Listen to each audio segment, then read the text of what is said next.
After 18 years working as a slot floor supervisor across 3 major casinos, I've watched thousands of players walk past warning signs that were screaming at them to stop.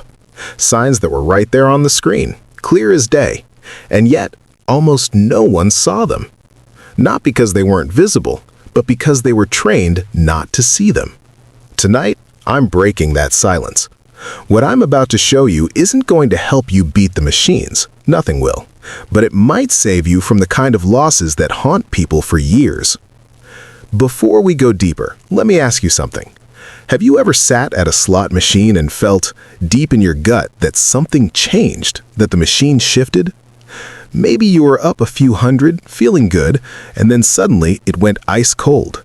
Or maybe you saw a pattern, symbols lining up in ways that felt deliberate, calculated, like the machine was teasing you. Have you ever told yourself, just one more spin after seeing something that looked like a near win, only to lose everything you'd built up? If any of that sounds familiar, then what I'm about to share will make a lot of uncomfortable sense. Here's what you're going to learn in the next few minutes. I'm going to walk you through the specific symbol patterns that veteran casino staff recognize as psychological traps, patterns that look like progress but are actually warnings. You'll hear real stories from real players, people with names, faces, families who ignored these signs and paid a brutal price. And you'll understand exactly why the casino designs these patterns to keep you playing long past the point where you should have cashed out and walked away. This isn't about getting an edge. It's about recognizing when the machine is taking you down a path that only ends one way. Her name was Angela, 52 years old, worked as a dental hygienist in Reno. She'd been playing a game called Wild Fury for about 40 minutes and was up $320 on a $200 buy-in. Then she started seeing them. Stacked wild symbols. Not full stacks that paid, but 2 wilds stacked on the first reel, then 2 on the second. Right there in her face. Visible. Almost complete. She told me later it felt like the machine was showing her what was possible, like it was warming up. So she kept playing. Bumped her bet from $2 to $4 per spin, then $6. The stacked wilds kept appearing, but never all at once. Never in a way that actually triggered the big payout. Within 20 minutes, her $320 profit was gone. Within an hour, she was down another $600 of her own money. She left that night having lost $480 total, and the last thing she said to me was, "I really thought I was about to hit." Here's what our lead technician explained to me back in 2011, and it changed how I saw the entire floor. Those stacked wilds, they're not warming up, they're not getting ready. The machine doesn't build toward anything. Every spin is independent. But stacked wilds create what's called a near-miss perception. Your brain sees 2/3 of a winning combination and interprets that as progress. It releases a small hit of dopamine, not as much as a win, but enough to make you feel like you're close. Close enough to keep going. Casinos know this. That's why stacked symbols exist in visible positions even when they don't pay. The pattern makes you feel skilled, makes you feel like you're reading the machine, when in reality, you're reading a script designed to keep you in the chair. If you start seeing stacked wilds appearing frequently but never completing, that's not the machine warming up. That's the machine showing you the bait. And if you're starting to feel like you're learning something, like you're seeing insider knowledge that nobody else has noticed, subscribe to this channel, because that's exactly the kind of psychological setup I spent nearly 2 decades watching destroy people. Marcus was a regular. Mid-30s, worked in construction, came in every Friday after his paycheck cleared. He loved a game called Pharaoh's Fortune. One night, he started noticing something. Bonus symbols, normally rare, were suddenly appearing on every few spins. Not enough to trigger the bonus round, which required 3, but 1 here, 2 there. Sometimes 2 on the screen at the same time, just not on the right reels. He was up about $150 at that point, but instead of cashing out, he convinced himself the bonus round was coming. He could feel it. The symbols were appearing more frequently. That had to mean something, right? He started betting heavier, increased from $150 a spin to $5. The bonus symbols kept showing up almost mockingly, but the third one never landed, not once in the next 70 spins. By the time he walked away, he'd lost $430. I spoke to a slot systems analyst who worked for one of the major manufacturers. She explained something that still makes my stomach turn. Bonus symbols can appear on the screen at a different frequency than they appear in the actual pay table logic. Translation, the machine can show you bonus symbols all night long without ever increasing your actual chance of triggering the bonus. It's visual noise. It's bait. It keeps your eyes glued to the screen and your hand on the button because your brain is now hunting. You're not playing for fun anymore. You're playing to complete a mission. And here's the trap.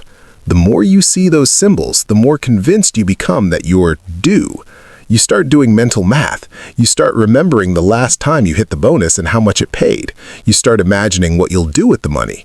You're no longer present. You're living in a future that doesn't exist. The moment you start counting bonus symbols and convincing yourself the feature is close, you're already caught. That's the moment to stop. Not after one more spin. Not after you get your money back. Right then. Janet was a school teacher from Sacramento, 58 years old, widow, played slots twice a month as a way to unwind. She was playing a game called Dragon's Luck, and over the course of 90 minutes, something strange kept happening. She'd lose 5 or 6 spins in a row, then hit a small win, maybe $15 on a $2 bet, then lose 8 spins, then another small win, $20, then 12 losing spins, then a $30 win. She didn't see the pattern, but I did. The wins were getting slightly bigger, but the gaps between them were stretching. And every time she hit one of those small wins, it reset her emotionally. It gave her just enough hope to keep going, just enough to think, okay, it's still paying, it's still alive. By the end of the night, she'd lost $710. A former floor manager I worked with called this the ascending loss ladder. It's one of the most effective psychological tools a machine has. The wins feel like they're increasing, so your brain interprets the session as trending upward. But if you actually tracked every spin, dollars in, dollars out, you'd see a slow, steady bleed. The machine gives you just enough to keep you emotionally invested, but never enough to put you ahead. What makes this so dangerous is that it feels like variance. It feels like normal ups and downs. You're not losing fast. You're not losing dramatically. You're losing slowly, steadily, almost invisibly. And by the time you realize what's happened, you've been sitting there for 2 hours and your bankroll is gone. If you're seeing small wins that feel like progress, but you look at your credit meter and realize you've gone from $400 to $150 without noticing, that's not bad luck. That's the machine doing exactly what it was designed to do, and that's your signal to cash out immediately. Have you ever experienced this? You keep hitting small wins that feel meaningful, but when you step back, you've lost more than you've won? Drop a comment below. I'd like to know how many people recognize this pattern once it's named. This one almost got me, and I knew better. I was testing a new machine during a floor rotation, game called Zeus Lightning. I wasn't playing with my own money, just running diagnostics, but I started noticing something. Every 10 or 15 spins, a multiplier symbol would land. Not on a winning line, just there, visible. A big glowing 3x or 5x sitting on the screen. And even though I knew it didn't apply to anything, even though I understood the math, my brain still lit up every time I saw it. I caught myself thinking, if that had landed one reel over. That's when I realized how dangerous this pattern is. Multipliers that appear but don't apply to any win are psychological grenades. They create an illusion of opportunity. They make you feel like the machine is showing you what's possible, like it's giving you a preview, and your brain, wired for pattern recognition and reward anticipation, starts chasing that preview. You start thinking the next spin could land that multiplier on a win. You start increasing your bets so that if it does hit, it'll be worth more. But the multiplier appearing on a dead spin has zero predictive value for the next spin. It's not foreshadowing, it's not a clue, it's decoration designed to activate your reward circuitry without giving you a reward. A cognitive psychologist I spoke with called this reward proximity signaling. You didn't win, but your brain saw the components of a big win on the screen, and that's enough to trigger motivation, enough to make you stay. If you're playing a game with multipliers and you keep seeing them appear, but never on winning spins, that's not the universe teasing you. That's the machine doing exactly what it was programmed to do. Keep you playing. David was a truck driver. 41 years old, father of 2, played slots maybe 3 or 4 times a year when he passed through Vegas. He sat down at a game called Buffalo Stampede with $300. After about 30 minutes, he hit a streak. Won $80, then $60, then $120 in the span of maybe 15 spins. He was up $380 total. Then the machine did something that felt different. The reels spun, and they seemed to slow down dramatically on the last reel. The symbols crawled past the pay line. A high-value symbol slid just past the win. Another high-value symbol stopped right above the line. It looked like the machine was trying, like it was struggling to give him a win but just barely missed. He told me later that spin changed everything. It made him feel like the machine was active, like it was engaged, like he was in a battle with it and it was fighting back. So he kept playing. He raised his bet to $8 a spin. He wanted to push through. Within 40 minutes, he'd lost everything, all $680. This pattern is called a reel drag, and it's one of the most manipulative features in modern slot design. The reels don't actually slow down because they're trying to land on a winner.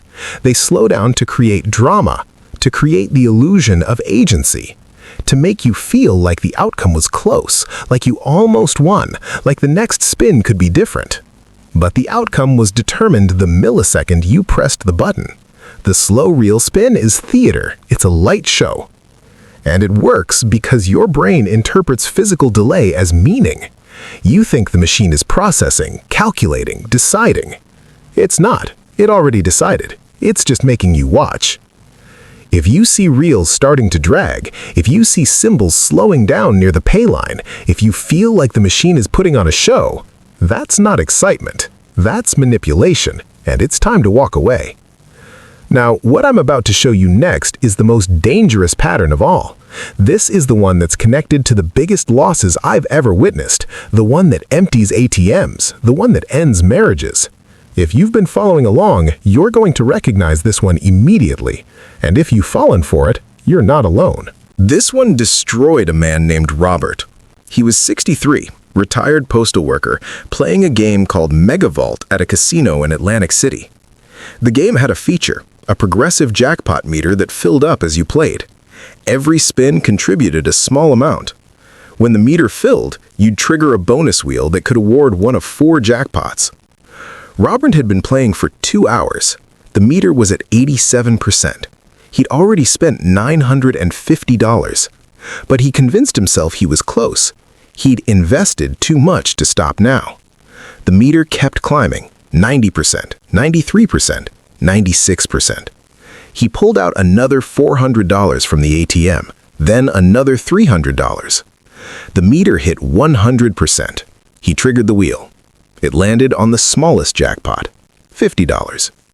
He'd spent $1,650 to win $50, and he sat there staring at the screen, unable to move.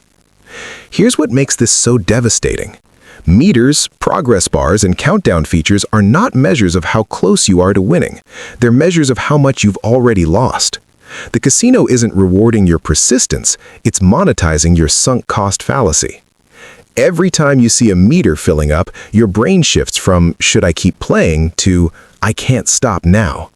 You're no longer making a rational decision. You're trying to justify the money you've already spent. And the machine knows that. That's why the feature exists. I've seen players drain their savings to fill a meter. I've seen them borrow money from friends at the casino cage. I've seen them cry when the feature finally triggers and pays a fraction of what they spent to get there. If you're playing a game with a progress meter and you find yourself thinking, "I'm too close to stop now," that is the exact moment the trap is closed. The money you spent is gone. Spending more won't bring it back. It'll just make the loss bigger. Here's the last one, and it's subtle. You hit a win, a decent one, maybe $200, $300. The machine erupts, lights flash, music plays, animations explode across the screen. You feel amazing. You feel seen. For 15, 20 seconds, you're the center of attention. And then it's over. And the silence after feels empty. So you press the button again. You want that feeling back. You chase the celebration, not the money. A woman named Lisa told me she once hit a $480 win on a game called Cleopatra's Riches. The machine went wild. People around her looked over. A slot attendant congratulated her. She felt like a winner. And then, over the next 30 minutes, she gave every dollar of it back and $150 more, trying to make the machine celebrate her again. This is called reward chasing, and it's one of the most insidious psychological patterns in gambling. The machine doesn't just give you money, it gives you an experience, and experiences are addictive. You start playing not to win money, but to feel that rush again, to hear the music, to see the lights, to matter, even if just for a few seconds. If you hit a win and your first thought isn't, "I should cash out," but instead, "I want to hit that again," you're not chasing money anymore, you're chasing dopamine. And the machine will give you just enough of it to keep you bleeding chips until there's nothing left. If you found this valuable, do me a favor, share this video. Send it to someone you know who plays slots. Not because I want views, because I've watched too many people lose everything ignoring signs that were right in front of them. Maybe this saves someone, maybe it doesn't, but at least they'll know. So here's the hard truth. Slot machines aren't designed to be beaten, they're designed to be played, and the longer you play, the more certain your loss becomes. That's not cynicism, that's math.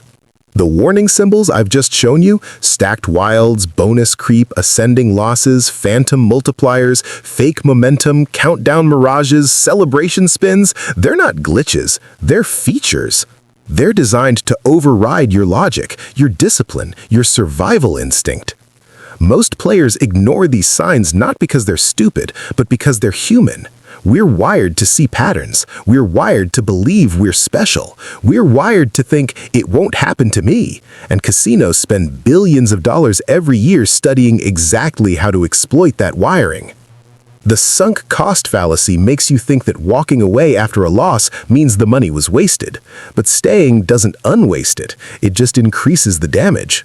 These warning symbols are like warning lights on your car's dashboard. Ignoring them doesn't make the problem go away. It just guarantees you'll break down somewhere worse. So let me leave you with one question. If you walked into a casino tonight and saw these signs, if you recognized the patterns, felt the trap closing in, saw the symbols screaming at you to stop, would you actually walk away? Because knowing isn't enough. It never has been.